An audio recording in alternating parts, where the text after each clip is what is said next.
믿음의 본이 삶의 본이 됩니다 라는 제목으로 잠깐 말씀을 나누겠습니다.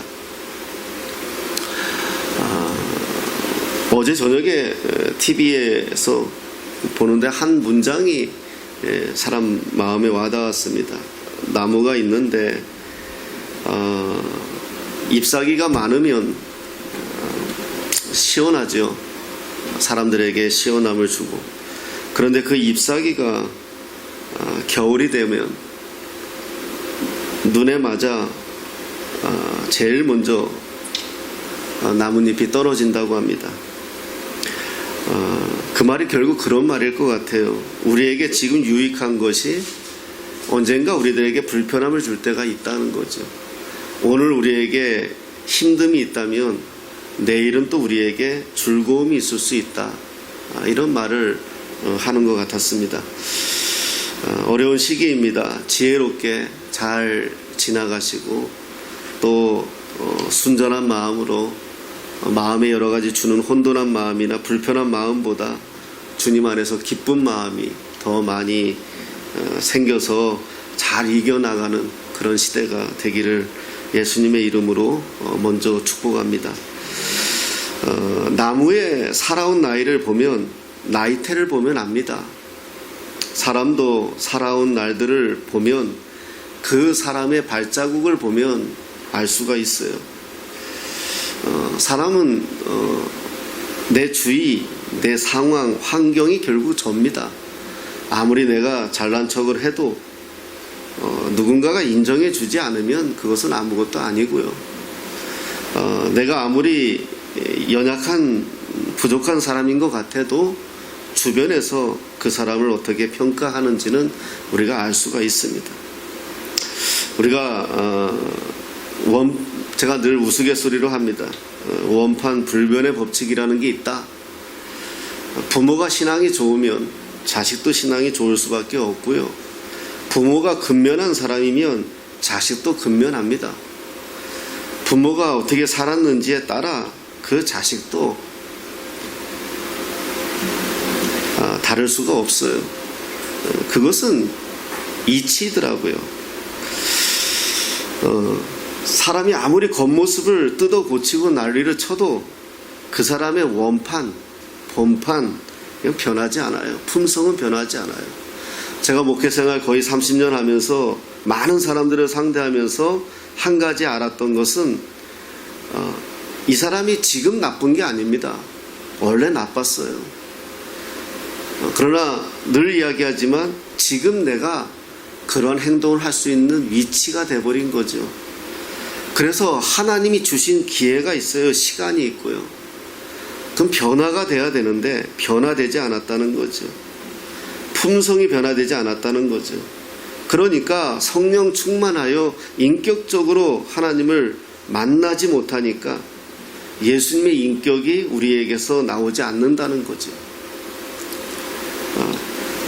오히려 이런 문제는 예수를 갓 믿은 사람보다 예수 오래 믿은 사람들에게 더 잘 나타나는 현상이에요.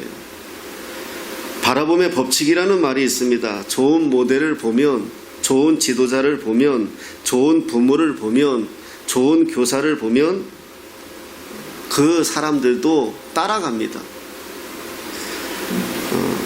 제가 전도사 사역할 때 늘 우리 전도사 사역, 지금도 마찬가지지만 사실은 아이들을 우리가 가르치려고 하면 안 돼요. 제가 이제 교사 강습회나 요즘은 그런 걸 못하지만 그런데 이렇게 강사로 가면 우리 교사들에게 또 우리 전도사님들에게 늘 해주는 말이 그거예요. 여러분들이 아이를 가르치려고 하지 마라. 지친다. 힘들다. 여러분들은 교사를 가르쳐야 된다. 교사 사역해야 된다. 교사가 변하면 아이들도 변한다. 아이들은 아침 9시에 와서 예배 자리에 앉아 있는데 교사라는 사람이 9시 10분쯤 들어와서 앉아 있으면 그건 이미 끝난 거다. 교사가 와서 아이들 오기 전에 한 20분 기도하고 앉아 있으면 아이들은 자연스럽게 오면서 내 선생님이 기도하는 모습 보면서 그 옆에서 같이 기도한다는 거예요. 좋은 교사를 만들 생각을 해라. 좋은 교사가 되라. 아이들을 당신들이 고치려고 하지 말고 아이들이, 우리 부모들이 왜 자식들한테 실패하느냐? 고치려고 덤벼들어서 그래요. 아이들 안 고쳐져요. 보고 자라는 겁니다. 부모 행동 보고 자라는 거거든요. 마찬가지예요. 교사들도 제가 늘 그렇게 얘기했어요. 교사가 예배 시간에 말씀에 집중하고 은혜 받으면 아이들도 옆에서 말씀에 집중하고 은혜 받아요. 교사가 휴대폰 보고 이리저리 보고 저기 여기 보면 옆에 있는 아이들도 따라해요. 바라봄의 법칙이라는 게 있더라고요. 예배하는 모습 보면 딱 그 선생님의 모습과 똑같아요. 뭐 이런 얘기하면 우리 아이는 늘 상처를 받지만 어떻게 해요? 지도 뭐 내 아이인데. 옛날에 우리 아이가 중학교 때 저한테 그러더라고요. 아버지하고는 안 살았으면 좋겠다고. 왜냐 했더니 싫대요, 힘들어서. 그럼 저도 그랬어요. 나도 너하고 안 살고 싶다고. 근데 어떻게 하겠느냐? 하나님이 이렇게 엮어주셨는데 그냥 살자. 용납하고 살자. 웬만하면 살자. 제가 그랬던 적이 있어요. 어제 3년 8년 만에 교회 청소한다고 와서 같이 밥을 먹으면서 또 부모니까 또 그런 잔소리를 했어요. 또 후회했지만 아이를 보면 저가 보이잖아요. 제 아이를 보면 제 아이는 거짓말을 하면 나한테 들켜요. 왜 그렇죠? 내가 이미 다 옛날에 해본 거거든요. 내 엄마 속일 때, 참고서 산다고 속일 때, 친구 만나러 오락실 갈 때 속일 때 저도 그렇게 속였거든요. 그래서 자식이 부모의 좋은 점도 별로 없지만 그래도 좋은 점 닮아주면 좋을 텐데 안 좋은 것부터 담는 것이 그게 인간이에요. 죄성이에요. 미안한 마음을 가지게 되죠. 자, 제가 오늘 왜 이렇게 말씀을 드리느냐? 제가 성경을 읽으면서 오늘 베드로 사도가 이 말을 했는데 제가 좀 많이 생각을 해봤어요. 5절입니까? 5장 4절입니까? 3절이네요. 맡은 자들에게 주장하는 자세를 하지 말고 양무리의 본이 되라. 그래, 본이 되라. 마들, 영어로 모델이죠. 모델, 본이 되라.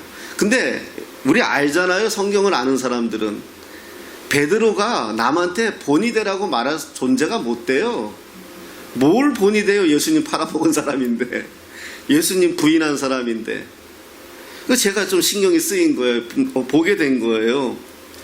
자기가 사람들 앞에서 본이 되라고 얘기할 자질이 안 되잖아요.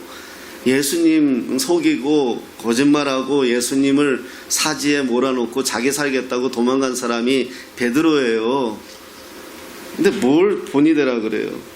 지 한 목숨 살자고 자기 스승을 모른 척한 사람인데 이 서신을 받아들은 성도들은 모를까요? 다 알지요. 근데 본이 되라. 그래서 여기에 좀 집중하게 된 거예요. 무슨 의도를 가지고 또 베드로는 어떤 마음을 가지고 이 서신을 읽는 사람들에게 이러한 글을 썼을까? 그런 생각이 들었어요. 이 말을 들으면서 저도 제 자신을 한번 들여다본 거죠. 여러분, 우리 부모들이 그러잖아요. 애들 보고 공부하라고 그렇게 닥달하면서 자기는 드라마 보잖아요. 애들한테 게임하면 안 된다고 하면서 그 아줌마는 폰으로 게임하고 있잖아요. 안 되죠. 사도 바울이라는 사람이 나를 닮으라, 본이 되라 이렇게 말했다면 이해하겠다는 거예요. 사도 바울은 그럴 만한 사람이에요. 사도 바울은 정말 흠이 없는 사람이에요. 정말 율법에 충실했던 자였지만, 정말 예수 믿는 사람들을 핍박했던 자였지만 돌아서서는 정말 달려갈 길을 달려간 사람이에요. 그러니까 이런 사람이 본이 되라 그러면 그래, 그래야지, 사도 바울을 닮아야지, 그럴 수 있다 이거예요. 그런데 베드로는 사실 닮을 게 별로 없어요. 승질급하죠. 예수님 뭐라 그러면 대들죠. 지 살겠다고 팔아먹었죠. 뭘 본이 돼요. 본이 안 되죠. 또 1절에 뭐라고까지 얘기해요? 너희 중 장로들에게 권하노니 나는 함께 된 장로요. 또 그래요. 야, 나도 장로야. 내 말 좀 들어. 이런 말이거든요. 그런데 이 생각이 든 거예요. 베드로를 우리가 알잖아요. 베드로 전후서를 알고 또 사도행전에서 베드로의 설교를 알고 내용을 알면서 베드로가 이렇게 이야기할 수 있는 것은 뭐냐?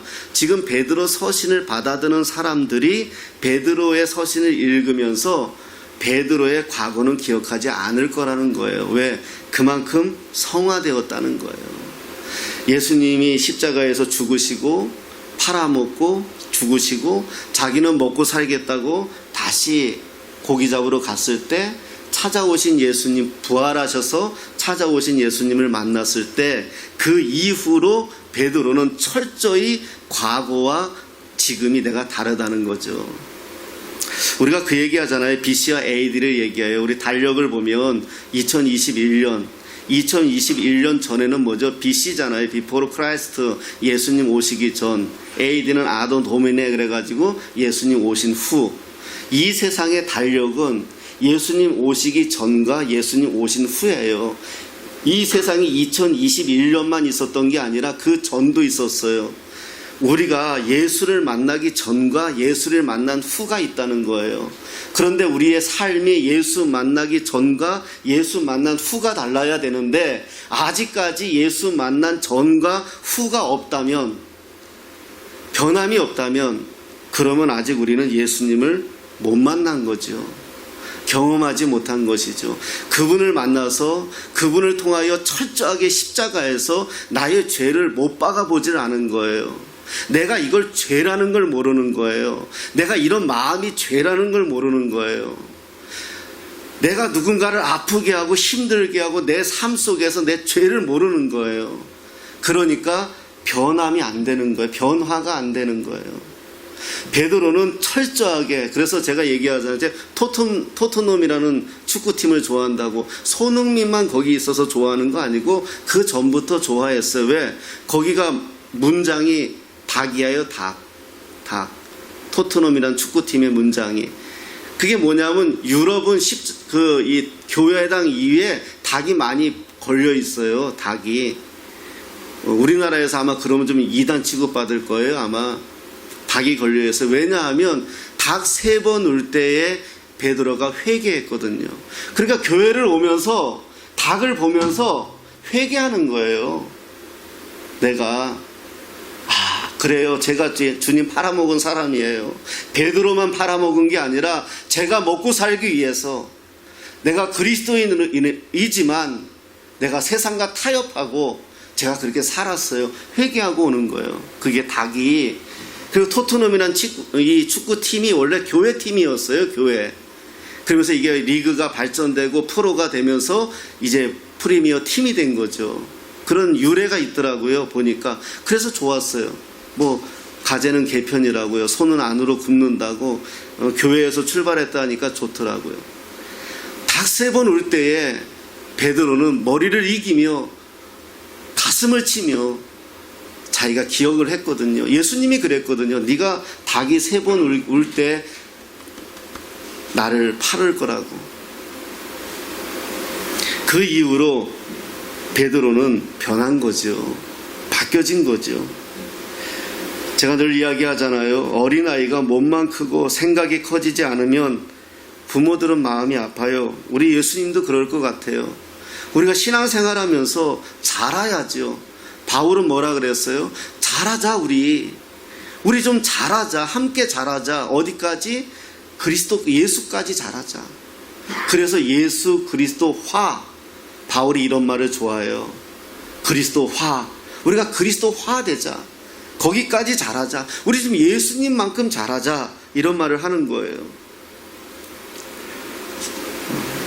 그러면서 오늘 베드로가 이 서신을 쓰고 이 서신을 받아드는 사람들이 본이 되라. 너희들이 주장하는 자세를 하지 말고 고집 피우지 말고 교회에서 고집 피우지 말고 주장하는 자세가 되지 말고 너희들이 좀 본이 되라. 이런 말을 할 때 이걸 받아들은 성도들이 베드로의 과거를 알지만 이 말에 순종했다는 거예요. 제가 어떤 영화를 좋아하는데 그 영화의 그 장면을 되게 좋아해요. 이렇게 소령 계급장이 더 높아요. 소령 계급장을 단 군인이 있고 대위 계급장을 단 군인이 있는데, 대위 계급장을 단 군인이 지나가는데 소령을 보고 경례를 안 붙이고 그냥 지나가는 거예요. 근데 거기는 사연이 있어요. 왜냐하면 그때가 2차 대전 시기예요. 전쟁 때는 공을 세우면 막 진급이 돼요. 그러니까 나보다 이 밑에였던 사람이 공 한 서너 번 세우면 나보다 더 높은 사람이 되는 거예요. 그런데 이 사람이 원래 이 사람 부하였어요. 이 대위의 부하였어요. 그런데 공을 세워가지고 소령을 단 거예요. 그러니까 경례하고 싶겠어요? 그냥 경례를 안 하는 거예요. 무시하는 거예요. 그러니까 그 소령의 계급장 부하였던 사람이 그 대위를 불러 세워요. 경례하라고 시켜요. 그러니까 어떻게 하겠어요? 시키니까 하긴 해야죠. 경례를 해요. 그러니까 이 사람이 말하는 게 제가 굉장히 마음에 와닿았어요. 뭐냐 하면, 당신은 지금 나에게 경례를 한 것이 아니라 내 계급에게 경례한 겁니다. 그 말이 와닿았어요. 똑같은 인격을 가졌는데 내가 왜 저 사람한테 고개를 숙여요? 내가 왜 경례를 해요? 안 해도 돼요. 그러나 계급장이니까요. 거기가 군대니까요. 제가 그 생각을 왜 했냐 하면, 오늘 본문을 보면서, 여러분, 제가 설교를 하지만 저 그렇게 훌륭한 사람이 못 돼요. 저 비겁한 면도 있고 교만한 사람이기도 하고 이기적이기도 해요.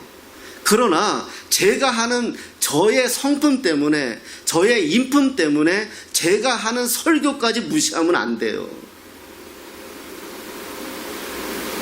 학교 선생님이 아무리 못되다 하더라도 그 선생님 밑에서 구구단을 배워야 방정식을 배울 수 있는 거예요. 베드로가 과거에 이랬던 사람이라 할지라도, 바울이 과거에 이랬던 사람이라 할지라도 그리스도 안에서 하나님의 택하심을 받은 자이기에 사람들은 그 말에 순종하는 거예요. 이게 큰 사람이에요. 물론 그러한 사람들이 회개를 해야 되겠죠. 가슴 아프지만 회개를 안 하니까 문제죠. 그럼에도 불구하고 우리들의 자세는 어떻다? 요즘 우리 사회가 무너진 것 중에 가장 큰 게 뭐죠? 존경이 없어졌어요. 존경이 사라졌어요. 요즘 우리 어린아이들한테 너 커서 뭐 될래? 그렇게 한번 물어보세요. 건물주 되겠대요. 초등학생이. 연예인 되겠대요. 물론 옛날에도 연예인은 많았어요. 아니, 초등학생이 건물주 되겠대요. 이 집구석 돌아가겠어요? 이 나라 구석 돌아가겠어요? 왜 그렇게 똑똑한 사람들 다 공무원만 만들어요? 저는요, 개인적으로 제가 교회에서 크고 자랐지만 교회의 가장 큰 실패는 뭐다? 똑똑한 사람들 다 목사 만들어서 그래요. 신앙 좋은 사람들 다 목사 만들어서 그래요. 신앙 좋은 사람 목사 만들지 마세요. 신앙 좋은 사람들 세상 나가서 그리스도인의 빛과 소금으로 살아야 돼요. 국회도 가야 되고요. 의사도 돼야 되고요. 세상을 움직이는 경제인이 돼야 돼요. 그리스도인들이, 신앙이 좋은 그리스도인들이. 그런데 신앙 좋은 그리스도인 맨 교회만 있잖아요. 그러니까 세상 나가선 힘이 없어요. 쪼다 같아요. 그리스도인들이 왠지. 저는 그게 속상해요. 우리 때에는 신앙 좋다, 믿음 좋다 하면 다 목사 시켰어요. 그러니 맨날 그 똑똑한 목사들이 똑똑한 짓만 하지요. 신앙은요, 똑똑한 사람보다 무던한 사람이 더 잘해요. 신앙은요, 아주 영민한 사람보다 그냥 순전한 사람이 더 잘해요. 이런 사람이 목사 돼요. 그래야 돼요. 똑똑한 사람은요, 나가서 돈 버세요. 교회에서 목사 되고 교회에서 직분자 돼가지고 돈 벌 생각하지 말고요. 왜 이 시대가 존경이 무너졌습니까? 대통령이 욕을 먹고 초등학생이 명박이 그래요. 쥐박이. 초등학생이 박시 그래요. 그래요. 그들이 잘못했어요. 그들이 실수했어요. 그들은 문제가 있어요. 그래도 우리 입에서, 우리 아이들 입에서 그만큼 무너진 거예요. 이 사회가. 존경이 사라졌다는 거. 왜 그럴까요? 우리 사회에 바라봄의 법칙이 깨졌다는 거예요. 볼 사람이 없다는 거예요. 대통령 누구나 나와도 왜 그렇게 많이 나와요? 왜? 해볼만 하니까 나오는 거 아니겠어요? 한둘이 정말 저 사람 아니면 안 될 거야 하면 안 나오겠죠. 그만한 인물이 없으니까 해볼만 하니까 다 나오는 거 아니겠어요? 이 시대에 인물이 없다는 거잖아요. 모델이 없다는 거잖아요. 근데 신앙생활도 마찬가지예요. 신앙생활도 우리가 어렸을 때 축복이 뭐였냐면, 저 같은 경우도 어렸을 때 내 복이 뭐였냐면 좋은 선생님들이 참 많았어요. 내가 나쁜 짓 했을 때 나를 끌어안고 울면서 훈아, 내가 좀 신앙을 그럴 때 나를 끌어안고 나를 혼내면서 그래도 붙들어준 분들이 있어요. 우리 시대에는 그랬어요. 요즘 교회에서 그런 교사 있어요? 다 기능들은 좋아요. 성경은 많이 알아요. 그런데 정말 우리 마음에 따뜻한 마음이 없어요. 우리가 정말 이 시대에 우리가 정말 존경이 사라지고, 그러니 부모도 그렇죠. 신앙은요 1:1의 법칙이라는 말이 있어요. 1:1의 법칙.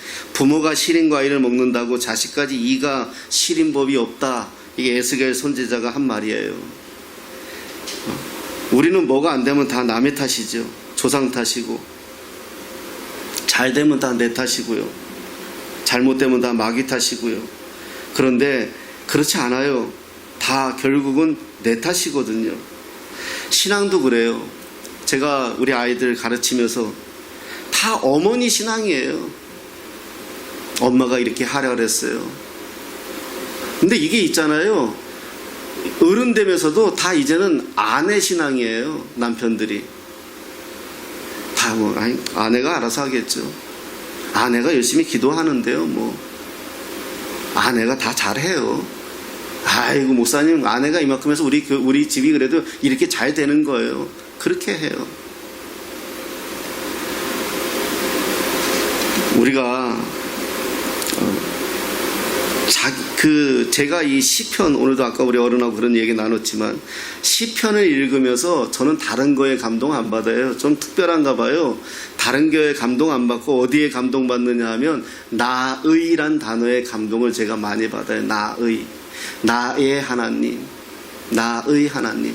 시편 봐보세요. 계속 시인이 그래요. 나의 하나님. 너의 하나님이 아니에요. 나의 하나님. 나의 하나님, 나의 하나님, 나의 하나님 어떻게, 나의 하나님 어찌하면, 나의 하나님 어떻게 하시겠어? 나의 하나님, 다 나의 하나님이에요.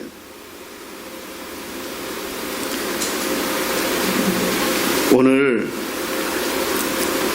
베드로가 너희 중 장로들에게 권하노니 나는 함께 장로된 자요 그리스도의 고난의 증인이요 나타날 영광에 참여할 자니라.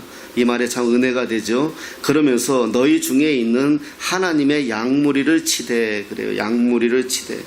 이 치되라는 말은, 그 치자는 다스릴 치자거든요. 잘 다스려라. 그러니까 이게 이제 우리 문화하고 헬라 문화하고 다른 거예요. 히브리 문화하고 다른 건데, 우리는 이제 이런 번역이 사실은 우리 교회에 좀 풍토를 저는 만들었다고 생각해요. 우리 교회 안에 유교적 문화와 불교적 문화가 좀 같이 들어왔어요. 왜냐하면 불교가 오랫동안 이 나라에 영향을 끼쳤고, 유교가 오랫동안.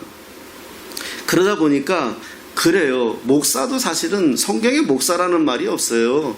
사자 좋아해서 목사 붙인 거 아니겠어요? 목사 없어요. 예, 목자예요. 목자. 냉정하게 좀 그나마 나름대로 그나마 번역을 한다면, 어찌됐든 간에 여기서도 양무리를 치되 이렇게 나왔단 말이에요. 장로들에게 양무리를 치되, 그러니까 다스려라 이런 의미를 가져요. 그래서 장로들은 성도들을 다스리는 사람이다 이렇게 인식을 한단 말이에요. 이게 아니라는 거예요. 여기서 치대라는 단어는 어디에 가깝느냐? 섬겨라라는 단어에 가까워요. 그러니까 장로는 성도들을 다스리는 사람이 아니라 성도들을 섬기는 사람이라는 거예요. 그러니까 이런 말조차도 우리가 좀 바꿨다면, 좀 원어에 가깝게 좀 번역이 같다면 아마 우리 풍토가, 교회 풍토가 좀 달라졌어요. 장로가 되면 위치가 높아져서 성도들을 다스리는 사람들이 아니라 장로가 되면 오히려 낮아져서 성도들을 섬기는 자가 되는 거구나, 이렇게 바뀌어졌어야 된다는 거예요. 그래서 다스려라, 치대, 이 말은 사실은 양무리를 섬겨라. 그런데 여기서 우리가 뭘 먼저 알아야 되느냐? 자기부터도 잘 다스려야 된다는 거죠. 저는 이 시대에 가장 큰 능력은 셀프 컨트롤, 자기를 통제하는 능력이라고 생각해요. 자기를 다스리는 능력. 저도 이게 잘 안 되잖아요. 화가 딱 났을 때 다스릴 수 있다면, 어떤 문제가 딱 발생했을 때 내가 좀 다스릴 수 있다면. 그래서 제가 어디에 비유하냐 하면은요, 정말 저도 이제 남자들은 자동차를 참 좋아해요. 이 기계를 좋아한단 말이에요, 남자들은요. 근데 자동차에 있어서 자동차가 좋은 차일수록 저도 놀랐어요. 그 자동차 공업사에 가서 그 소리를 듣고, 제일 좋은 차일수록 브레이크가 좋다는 거예요. 이 차가 좋은 차 같은 경우 시속 300km도 나가는 차가 있는데, 시속 300km 나간다면 300km의 속력을 잡을 수 있는 브레이크가 있어야 사람이 산다는 거예요. 속도 내는 건 다 낼 수 있다 이거예요. 경운기도 속도 내요. 그러나 그걸 자기가 서고 싶을 때 딱 서야 된다는 거예요. 제가 이 소리를 들으면서 그 생각을 한 거예요. 사람도 마찬가지예요. 내가 나를 서게 할 수 있는 게 능력이에요. 다 뛰쳐 달려나갈 수 있어요. 다 할 말하고 살 수 있어요. 그러나 그 순간에 자기를 스탑시킬 수 있는 능력. 그래서 다스린다는 거는 남을 먼저 다스리기 전에 나를 먼저 다스려라. 나를 다스리지 못하고 가정을 다스리지 못하니까 나라 또한 다스리지 못하는 것이겠죠. 물질도 마찬가지예요. 물질도 다스릴 수 있어야 돼요. 100만 원 버는 사람이 200만 원 버는 것처럼 쓰면 그건 헛방이죠. 100만 원 버는 사람이 10만 원 버는 것처럼 살면 그 사람 부자 되는 거예요. 다스릴 수 있는 사람. 감정도 마찬가지 아니겠어요? 감정 컨트롤이 안 되니까 우리 입에서 험한 말이 나가는 거잖아요. 다스려라. 양무리를 치되라는 말은, 다스리라는 말은 결국 섬기라는 말인데, 결국 나 자신부터 섬겨라. 자기 자신부터 다스리고 그 다음에 다른 사람을 섬겨라. 이게 성경에 보면 계속 나와요. 여러분, 모세 생각해 보세요. 모세가 실제적으로 사역한 나이는 80세예요. 40년 동안 광야에서 처갓집에 얹혀 살면서 양쳤어요. 40년 동안이나. 하나님은 모세란 사람을 언제든지 쓸 수 있었지만 철저하게 광야에서 40년 동안 양치게 만들었어요. 자기를 다스리게 하는 것. 그랬기 때문에 어떨 수 있었어요? 출애굽을 하면서 홍해 앞에 와서 홍해가 가로막으니까 따라온 이스라엘 백성들이 뭐라 그래요? 네가 우리를 죽이려고 여기 데려왔느냐 그러잖아요. 하나님의 10가지의 기적까지 맛본 사람들이 앞에는 홍해고 뒤에는 애굽 병사들이 쫓아오니까 지도자에게 어떻게 합니까? 네가 우리를 죽이려고. 만약에 거기서 모세가 감정이 컨트롤이 안 되면 어떻게 하겠어요? 거기 아무 대꾸 안 해요. 모세가 뭐라 그러죠? 하나님이 어떻게 하시는지 보자. 이 말은 하나님이 하셨지만 40년이라는 그 광야에서 그러한 숱한 양을 치면서의 고난이 그 모세 만든 거예요. 성경은 다윗은 안 그랬어요. 다윗이 어느 날 왕 된 거 아니에요. 철저하게 사울에게 피리불로 들어가게 만들고, 그게 뭐예요? 결국 뭘 배워요? 행정을 배우는 거잖아요. 그리고 사울왕을 피해가지고 광야로 도망다니게 만들고 철저하게 자기를 다스리는 법을 배워요. 어디까지 다스렸어요? 자기가 원수 같은 자기를 죽이려고 칼 들고 쫓아온 사울이 그 동굴에서 만났는데도 살려 보내준 줄 만큼 자기를 다스리는 사람이 된 거예요. 그게 되겠어요? 그 사울만 죽이면 자기가 왕이 되는데요. 백성들은 저는 자기를 더 칭송하는데요. 그래도 사울을 살려서 내보내요. 왜냐? 하나님의 사람이니까 다스리는 거, 자기를. 우리가 지금 새벽에 창세기 보고 있지만은 요셉은 안 그래요. 요셉 그냥 들었을 수 있었어요, 하나님이. 그런데 형들에게 팔리게 만들고 애국까지 가서 종살이하게 만들고, 그것도 모자라서 감옥살이까지 하게 만들고. 하나님이 왜 그러실까요? 고난을 왜 그렇게 그를 힘들게 할까요? 그래야 살 수 있으니까, 그래야 하나님의 뜻을 이룰 수 있으니까 다스리게 만드는 거예요. 철저하게. 그렇게 다스림을 당하니까 요셉이 어떻게 해요? 형님들 만났을 때 원망 안 해요. 오히려 형님들한테 뭐라 그래요? 내가 이제서야 하나님이 여기에 나를 보낸 줄을 이제 알겠습니다. 그렇게 고백해요. 우리 사람은요, 오늘도 하나님의 시간표 안에 있습니다. 우리 인간은 흘러가는 대로, 시간 가는 대로 살면 안 됩니다. 시간 또한 다스려야 합니다. 무릇 지킬 만한 것은 지키고 버릴 만한 것은 버려야 합니다. 오늘 또 성경은 뭐라고 얘기합니까? 억지로 하지 말아라. 그래, 억지로 하지 말아라. 자원해라. 이렇게 이야기해요. 며칠 전에 어느 책을 보는데, 잡지를 보는데, 다이제스트 잡지를 보는데 그런 말이 있어요. 이 시대에 그 아이콘이 있잖아요. 그 단어들을 가지고 이 시대를 많이 쓰는 단어, 매스컴이나 사람들에게서 그 중에 하나가 뭐 코비드, 코로나, 뭐 회복, 뭐 상처, 뭐 이런 단어가 많은데 그 10개 단어 중에 들어간 것 중에 하나가 무기력이라는 단어예요. 무기력.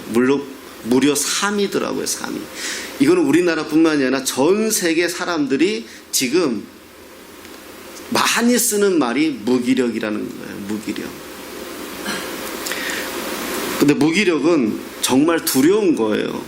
아무것도 하기 싫은 거잖아요. 왜냐하면 해봤자 안 되니까요. 돈 번다고 부득부득 애써도 안 되니까요. 집 한 칸 마련해보겠다고 애써도 안 되니까요. 직장 한번 가져보겠다고 청년들이 수년간을 고시촌에서 머리 박고 공부하는데도 안 되니까요. 무기력해지는 거예요. 자기를 포기하게 만드는 거죠. 심지어 어디까지 내가 싫어지는 거죠. 거기까지 가버리는 거죠. 여러분, 무기력이라는 게 얼마나 무서우냐 하면 사실은 신앙생활도 마찬가지예요. 신앙생활도 무기력이 있어요. 기도해도 안 되더라예요. 열심히 해도 안 되더라는 거예요. 내가 정말 하나님을 최선을 믿었는데도 안 되더라는 거예요. 그럼 무기력해지죠. 그럼 어디까지 가요? 영적 자폐까지 가는 거예요. 기도도 안 되고 예배도 안 되고 하나님 옆에 나아가는 것도 안 되고. 제가 왜 이 말을 먼저 하느냐, 이러한 첫째 증상이 부득이하게 하는 거예요. 이러한 첫째 증상이 뭐다? 억지로 하는 거예요. 제가 교회에서 오랫동안 사역을 하면서 부교육자 생활을 또 하면서 정말 많이 봤어요. 뭘 많이 봤느냐, 억지로 봉사를 많이 해요. 이건 아마 좀 터놓고 얘기하면 말할 사람 많아요. 교회 안에. 교사들 중에서. 그래서 정말 저도 이 전도사 사역할 때 교사들이 정말 그게 숙제였죠. 왜냐하면 이들이 살아야 결국 아이들이 살고, 결국 아이들이 살아야 교회가 사니까, 그래야 가정이 사니까 결국 그게 숙제였어요. 근데 한 교사 생활 한 5, 6년 정도 하면 그때부터 뭐가 온다? 무기력이 와요. 그러면서 그렇게 생활한 교사들의 입에서 제일 많이 나오는 말이 뭐죠? 안 돼요, 전사님. 네, 요즘 애들요, 안 돼요. 기도해도 안 돼요. 아유, 뭐 안 돼요. 기껏 하는 게 뭐죠? 이제 그러면 애들 먹이죠. 그래서 그냥 유지하려고 하죠. 그런데 이게 교사만 그럴까요? 안 그래요. 어른들도 그래요. 무기력에 빠져 있어요. 신앙생활에 무기력에 빠져 있어요. 더 진행한 사람은 영적 자폐까지 빠져 있어요. 안 된다는 거예요. 예배 나와서 예배하지만 안 된다는 거예요. 이런 생각이 많아요. 그런데 정말 저는 속으로 그러죠. 정말 저 사람이 정말 하나님 붙들고 씨름해 봤을까? 정말 애들 붙들고 한번 씨름해 봤을까? 저 교사들이. 그 아이들에게 정말 하나님의 마음을 심으면서 끙끙거리면서 정말 내가 아는 하나님을 어떻게 소개할까? 정말 눈물 뿌리며 기도하며 그 아이들에게 접근해 봤을까? 우리 구역장들이 정말 우리 구역원들을 가슴에 품고 아침마다 이름을 배우며 기도하면서 저 사람들이 정말 하나님 만나야 될 텐데, 저 사람들이 정말 하나님 알아야 될 텐데, 그런 마음으로 정말 뜨겁게 다가가 봤을까? 해보지 않고 한 사람도 물론 있겠죠. 여기서 베드로가 이렇게 이야기한다는 건 뭐죠? 벌써 2000년 전에 이 시대조차도 보러 뭐다? 억지로 하는 사람들이 있었다는 거잖아요. 2000년이 지난 지금도 있다는 거예요. 그런데 뭐라고 얘기합니까? 억지로 하지 말고, 옛날 성경은 부득이하게 하지 말고 하나님의 뜻을 따라 자원함으로 해라. 자원함으로 해라. 지금 우리 이경금 집사님이 성경을 쓰지만 지금 억지로 쓰지 않는단 말이에요. 자원함으로 쓴단 말이에요. 그런데 만약에 요 마음이 이제 우리 이경근 집사님이 요 마음이 이제 5년, 6년, 10년 신앙생활하면서 교회가 익숙하고 하나님을 조금 알면 어떤 마음이 든다? 그때 이제 안 써요. 그래서 이렇게 말하는 것은 나쁜 말로 비판하려고 하는 말이 아니라 우리 자신을 돌아보라는 거죠. 결혼 생활이 그렇지 않나요? 저만 그렇나요? 되게 그렇잖아요. 처음에 만나서 뜨겁게 사랑하고 정말 뭐가 줘도 안 아깝고 막 이러면 마누라 뒷모습만 봐도 좋잖아요. 예. 근데 이제 오래 살다 보니까 익숙해지니까 한 번씩 자다가 다리가 내 배 위에 올라와 있으면은 그냥 이게 내 살인지 네 살인지 모르니까 이제는 그렇게 익숙해졌는데, 문제는 뭐냐면 그 틈바구니 사이로 이러한 것들이 우리에게 들어온다는, 익숙함이 들어온다는 거죠. 그래서 우리가 다시 한번 이 말씀을 따라 베드로가 이 말하는 것을 의미 있게 우리가 생각해 봐야 되겠다는 것입니다. 저는요, 교회를 섬기면서 어떤 사람이 오히려 더 무섭냐 하면 은사가 있는 사람들, 또 성경을 잘 많이 아는 사람들, 오히려 힘들어요. 오히려 어려워요. 특히 은사가 있다는 사람들. 기도를 하루에 한 서너 시간 하는 권사님들은요, 그 사람들 눈에서는 목사가 왜 기도하지 않느냐는 질책이 담겨져 있어요. 성경을 한 10번, 20번 읽은 장로님은 그들의 눈에는 목사가 왜, 성도들이 왜 성경을 한 번도 안 읽느냐 하는 교만한 눈빛이 그 안에 들어가 있더라고요. 다 그런 건 아니에요. 그러한 것들이 있어요. 왜냐? 그게 우리 인간이에요. 우리의 모습이라는 거죠. 자기 공로, 자기를 드러내려고 하는 마음들. 그래서 아까 뭐라고 얘기했다? 나를 통제하는 것, 자기를 다스리는 거, 이게 먼저라는 거예요. 이게 먼저라는 거예요. 여러분, 돈 잘 버는 사람들에게 물어보세요. 어떻게 그렇게 돈을 잘 버는지요? 대체적으로 그분들이 이렇게 대답해요. 재미있대요. 돈 버는 게 재미있대요. 여러분, 공부 잘하는 아이들한테 한번 물어보세요. 어떻게 그렇게 공부 잘하는지요? 공부하는 게 재미있대요. 재미가 있다는 건 뭐죠? 거기에 열정이 있다는 거예요.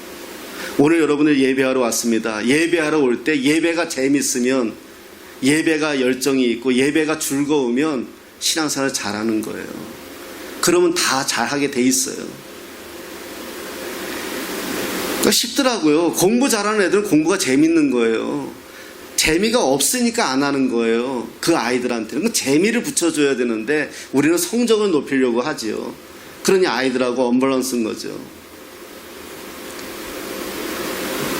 제가 이제 전도사 때요,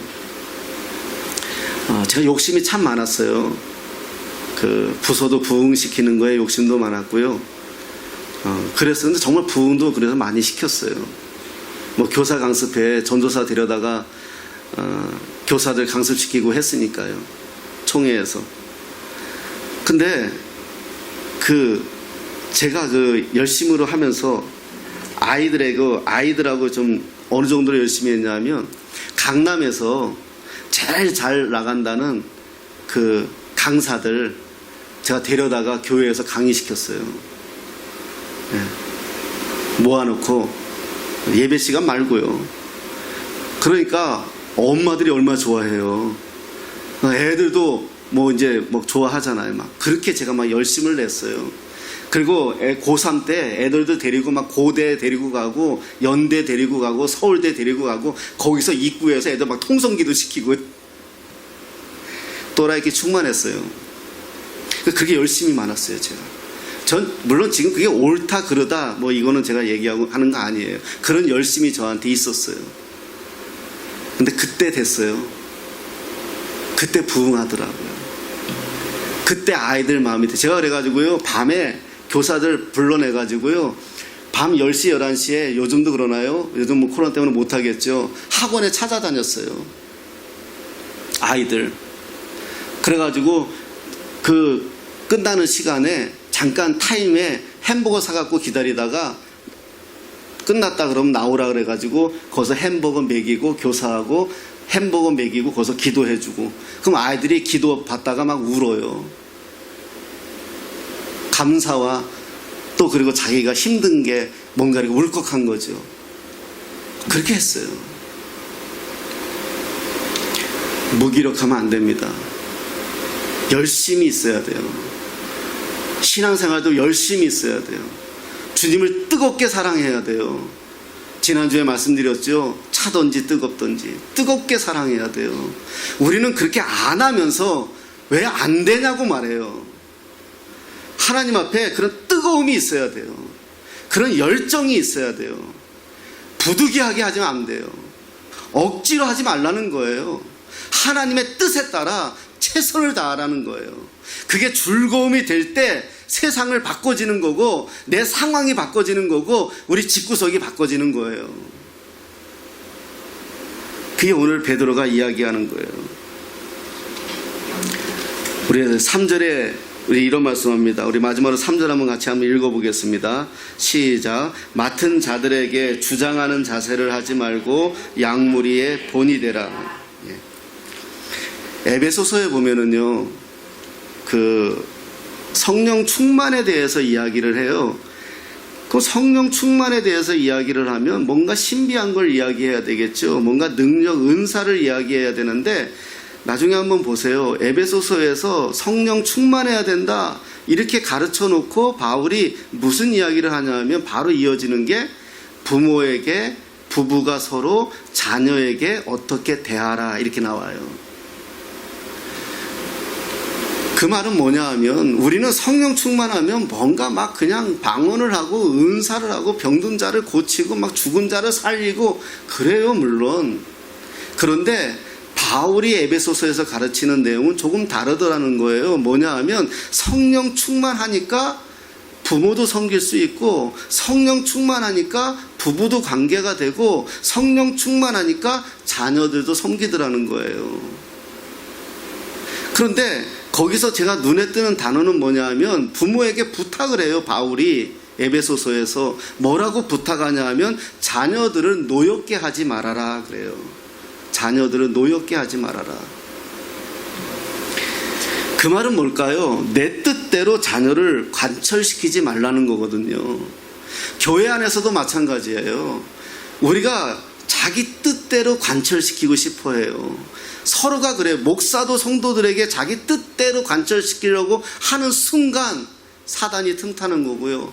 성도들도 교회 안에서 내 뜻대로 하려고 하는 순간 이것은 사단이 틈타는 거예요. 하나님의 뜻에 따라. 여기서 하나님의 뜻을 그러면 어떻게 알까요? 목사들이 하는 말이 하나님의 뜻일까요? 저는 그렇게 생각하지 않아요. 하나님의 뜻에 따라 하라는 이야기는 뭐죠? 하나가 되라는 거예요. 우리 모두가 한 마음이 하나님의 뜻이라는 거예요. 어린아이부터 어른에까지 한 마음이 될 때 그게 하나님의 뜻이라는 거예요. 목사가 내가 기도해 봤으니까 내가 기도하니까 이렇더라 하면서 뜻을 관철시키는 게 아니라 내가 기도해 보니까 교회를 지어야 되겠더라 이게 아니라 우리 모두가 하나가 되어서 우리 교회 지어요. 그게 하나님의 뜻이라는 거예요. 우리 모두가 하나가 되어서 목사님 우리 이렇게 했으면 좋겠어요 라고 할 때 그때가 하나님의 뜻이라는 거예요. 가정도 마찬가지예요. 어린아이부터 어른들까지 한 가정이 한 마음이 될 때 그게 하나님의 뜻. 그때 움직이면 되는 거예요. 그때까지는 어떻게 한다? 부득이하게 하지 말고 억지로 하지 말고 섬기라는 거예요. 섬기고 사랑하고 베풀면 그래서 우리가 한 마음이 될 때 그때 하나님의 뜻에 따라 자원함으로 해라. 그렇게 오늘 성경은 우리들에게 가르쳐 주는 거죠. 성경을 보면은요 위대한 사람들이 참 많이 나와요. 지난번에 히브리서 11장도 보았지만은 많이 나와요. 그런데 실패했지만 결국은 하나님은 그들을 칭찬을 해요. 그들의 믿음을. 여러분 우리는 실패도 할 수 있고요. 넘어질 수도 있습니다. 그러나 거기서 멈추면 안 되죠. 하나님이 반드시 우리를 세워간다는 거죠. 그게 4절에 말씀합니다. 4절에 한번 같이 한번 읽겠습니다. 시작. 그리하면 목자장이 나타나실 때에 시들지 아니하는 영광의 관을 얻으리라. 아멘. 지금 그 올림픽 하잖아요. 올림픽의 최고의 하이라이트는 뭐죠? 마라톤이잖아요. 사실은 원래 마라톤인데 끝에 하잖아요. 마라톤 다른 사람들에게는 안 줘도 마라톤에서 우승한 사람에게는 뭘 씌워주죠? 멸류관을 씌워줘요. 거기서 나온 말이에요. 지금 여기서 하는 말은 이 당시가 그 헬라 문화이기 때문에 거기서 나온 말이에요. 그때는 너를 최고로 하나님이 칭찬해 줄 거야. 이제 이렇게 우리들에게 말씀해 주는 거죠. 주님이 오실 때 그때 우리는 시들지 않는 영광의 관을 얻는다. 어떻게 하면 양무리를 섬기되 서로를 섬기되 억지로 하지 말고 자원함으로 하지 말고 더러운 이득을 취하려 하지 말고 기꺼이 하고 주장하는 자세로 하지 말고 본이 되는 삶으로 살면 하나님이 다시 주님이 이 땅에 오셨을 때 우리는 시들지 아니하는 멸류관을 얻을 것이다. 이렇게 우리에게 가르쳐 주고 있습니다. 여러분 이 시대는요 처음에 말씀드렸지만 존경이 사라진 시대잖아요. 존경하지 않고 우리가 틈만 보이면 무시하고 이런 시대예요. 위대한 사람들만 본을 되는 게 아닙니다.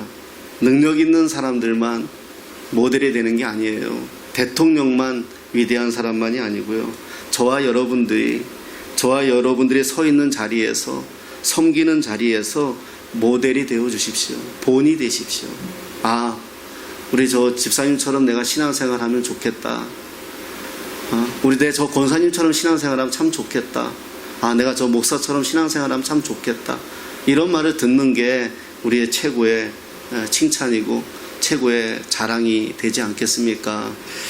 옛날에 우리 아내가 그랬어요. 제가 제 부서의 고문이었던 장로님 부인이 권사님인데 늘 그랬어요. 나는 그 권사님 만나면 그러더라고요. 저는 권사님처럼 늙고 싶어요. 근데 지금 권사님처럼 안 늙더라고요. 예, 그 권사님처럼 안 늙었어요. 예. 근데 그랬어요, 늘. 근데 그게 참 옆에서 볼 때 좋았어요. 왜냐하면 그 권사님은 제가 봐도 그랬어요. 늘 웃었고, 늘 그냥, 참 그랬어요. 저는 참 하나님 앞에 감사한 게 그런 분들을 참 많이 만났어요. 하나만 더 이야기하면 제 마음속에는 제 스승이 한 분 있는데 그분이 이제 장로님이세요. 근데 그분은 장로님인데도요. 그리고 지금 현직 대학 총장이에요.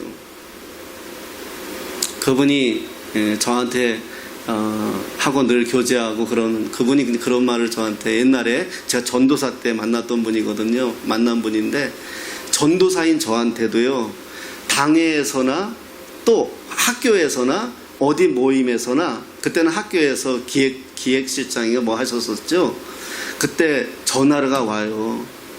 영국에 가서 맨체스터 대학까지 다니셨던 분인데 근데 전화가 와요. 전사님, 예, 그러면 꼭 물어요. 신앙적인 거는 꼭 물어요.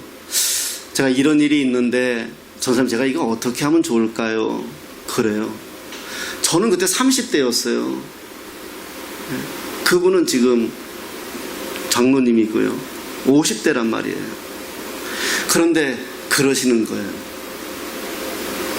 그리고 교회에서도 당에 어떤 모임이 있으면 의논하러 들어가시기 전에 저를 살짝 불러요.